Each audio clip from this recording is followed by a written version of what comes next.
નમસ્કાર દર્શક મિત્રો, હું છું રૂપલ લુણીચિયા. સંપૂર્ણ ન્યૂઝમાં આપનું સ્વાગત છે.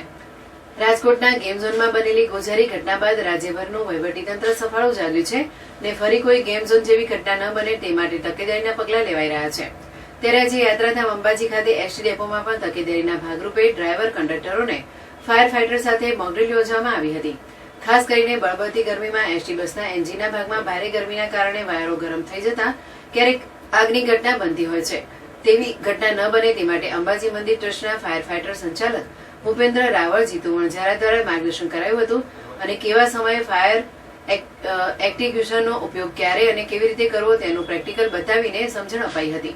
તેમાં પણ ખાસ કરીને જો કોઈ બસમાં ધુમાડા નીકળે કે પછી વાયર સળગવાની વાસ આવે ત્યારે બસમાં બેઠેલા મુસાફરોને સૌપ્રથમ બસમાંથી નીચે ઉતારી સલામત સ્થળે ખસેડવા અને જ્યાં ધુમાડા નીકળતા હોય તેવી જગ્યાએ ફાયર એક્ટિંગ્યુશરનો ઉપયોગ કરી મોકડ્રીલનું આયોજન કરાયું હતું, જેમાં ડ્રાઈવર કંડક્ટરના હાથે આ ફાયર એક્ટિંગ્યુશરનો ઉપયોગ કેવી રીતે કરવો, કેવી રીતે ચલાવવું તે પણ શીખવવામાં આવ્યું હતું, જેથી કરીને મોટી હોનારત ટાળી શકાય તેમ Raghuvirsinh Chauhan ST depot manager અંબાજીએ જણાવ્યું હતું.